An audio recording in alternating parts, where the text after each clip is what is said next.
तो friends, welcome to our channel Edu Planet. तो अगर आपने पहले की वीडियोस नहीं देखी हैं तो उन्हें देख लीजिएगा। The link is given in the description. तो इस वीडियो में हम ऑपरेटिंग सिस्टम के दो फीचर्स के बारे में बात करेंगे, that is interactivity and spooling. तो इंटरएक्टिविटी है क्या? इंटरएक्टिविटी किसी भी यूज़र की एबिलिटी होती है कि वो इंटरैक्ट कर सके विद द कंप्यूटर सिस्टम। तो जो हमारा ऑपरेटिंग सिस्टम है वो क्या प्रोवाइड कराता है? वो तीन फैसिलिटीज़ प्रोवाइड कराता है। पहला कि वो यूज़र को प्रोवाइड कराएगा एक इंटरफेस कि वो इंटरैक्ट कर सके विद द सिस्टम। दूसरा, वो मैनेज करेगा जितने भी हमारे इनपुट डिवाइसेस हैं उन सबको मैनेज करेगा ताकि यूज़र से वो इनपुट ले सके। अब इनपुट डिवाइसेस जैसे हमारे कीबोर्ड, कार्ड रीडर एक्सेट्रा। और थर्ड जो होता है वो मैनेज करेगा आउटपुट डिवाइसेस को ताकि यूज़र को वो आउटपुट शो कर सके। फॉर एग्जांपल मॉनिटर से हम आउटपुट शो कराते हैं। अब स्पूलिंग क्या होता है? स्पूलिंग की फुल फॉर्म क्या है? Simultaneous peripheral operation online. Simultaneous का मतलब एक के बाद एक चलना। पेरिफेरल ऑपरेशन जितने भी हमारे पेरिफेरल डिवाइसेस हैं लाइक कीबोर्ड, माउस एक्सेट्रा, इन सब के बीच में जितने भी ऑपरेशन होते हैं उनको कराना। और ऑनलाइन क्या होता है? ऑनलाइन का मतलब ये है कि सीपीयू प्रोसेस कर रहा है किसी प्रोसेस को और बीच में हमने उसे इंट्रोड्यूस करा दिया किसी और प्रोसेस से, तो उससे बोलते हैं ऑनलाइन। तो अब स्पूलिंग में होता क्या है? हम सबको पता है कि जितने भी हमारे इनपुट आउटपुट डिवाइसेस होते हैं वो बहुत ज़्यादा स्लो होते हैं as compare to the CPU. क्योंकि सीपीयू कैसा है? सीपीयू हमारे डिजिटल नेचर का है। सीपीयू हमारा एक डिजिटल डिवाइस है।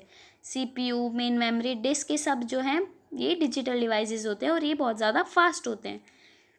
तो हमारा जब भी डेटा आएगा, जैसे कार्ड रीडर है, कार्ड रीडर क्या करता है? एक इनपुट डिवाइस है, तो इनपुट डिवाइस है तो वो डेटा रीड करेगा। तो सबसे पहले जो इनपुट डेटा आएगा वो आएगा तो मेन मेमोरी में ही, बट वो वहाँ पे स्टोर नहीं होगा। स्टोर कहाँ पे होगा? जो जाके डिस्क में स्टोर होगा। क्योंकि जो सीपीयू है वो सिर्फ मेन मेमोरी से ही इंटरेक्ट करेगा।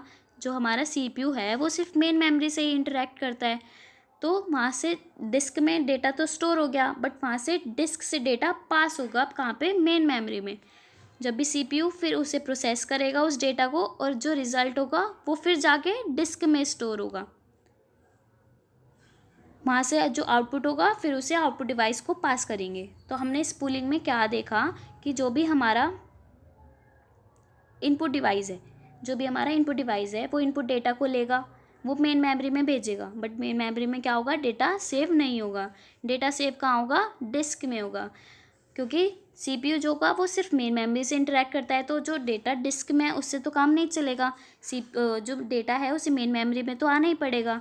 तो डिस्क से जो होगा वो डेटा मेन मेमोरी में आएगा। सीपीयू उस डेटा को प्रोसेस करेगा और जो रिज़ल्ट होगा वो फिर मेन मेमोरी में स्टोर नहीं होगा। जो रिज़ल्ट होगा वो फिर डिस्क में जाएगा और वहाँ पे वो स्टोर होगा। वहाँ से जो आउटपुट होगा उसे हम आउटपुट डिवाइस पे भेजेंगे। अब ऐसा करने से होता क्या है? क्योंकि डिस्क और मेन मेमोरी जो है वो हमारे डिजिटल डिवाइस है, तो वहाँ पे जो होगा रेट ऑफ डेटा ट्रांसफ़र बहुत ज़्यादा हाई होगा। तो सीपीयू को वहाँ पे वेट नहीं करना पड़ेगा। किसी भी डेटा के लिए सीपीयू को वेट नहीं करना पड़ेगा क्योंकि सारा डेटा जो है वो डिस्क में स्टोर होगा। तो अब सपोज़ कर लो यहाँ पे तो एक सिंगल डिवाइस था, अब मान लो यहाँ पे मल्टीपल डिवाइसेस आ जाते हैं और सब जो है अपना अपना डेटा भेज रहे हैं। तो सारा डेटा जो होगा वो डिस्क में स्टोर हो जाएगा क्योंकि डिस्क एक बहुत ज़्यादा लार्ज बफर होता है जिसमें बहुत ज़्यादा स्पेस होती है। तो एक ना तो स्पेस की कोई प्रॉब्लम होगी और जब भी सीपीयू को जो भी प्रोसेस करना होगा डेटा वो वहाँ से डिस्क से मेन मेमोरी में पास हो जाएगा। मेन मेमोरी में पास होके जो सीपीयू होगा वो उस डेटा को प्रोसेस करेगा, फिर वो दोबारा डिस्क में भेजेगा और डिस्क से जो होगा जो हमारा आउटपुट डिवाइस है वहाँ पे डेटा शो हो जाएगा। तो एडवांटेजेस क्या हैं स्पूलिंग की? सबसे पहला ये है, मैंने आपको बताया कि डिस्क यूज़ करता है। डिस्क में बहुत ज़्यादा लार्ज बफर होता है तो स्पेस की कोई प्रॉब्लम नहीं होती। सेकेंडली, क्योंकि स्पूलिंग जो है वो कैपेबल होता है इनपुट आउटपुट डिवाइस को जो इनपुट आउटपुट ऑपरेशन को ओवरलैप करने में। क्योंकि यहाँ पे हमारे मल्टीपल डिवाइसेस होते हैं, मल्टीपल डिवाइसेस से मल्टीपल डेटा आएगा ही, तो जितने भी हमारा डेटा होगा वो ओवरलैप जब भी हमें देखो सीपीयू इसका स्पूलिंग का काम क्या होता है? ये ऑनलाइन ऑपरेशन परफॉर्म करता है। मीन्स जब भी एक डेटा प्रोसेस हो रहा है तो वो दूसरे प्रोसेस को इंट्रोड्यूस कर सकता है। तो जो स्पूलिंग है वो केपेबल होता है ओवरलैप करने में इनपुट आउटपुट ऑपरेशन को। Thanks for watching the video. Subscribe our channel for more videos and follow us on Instagram.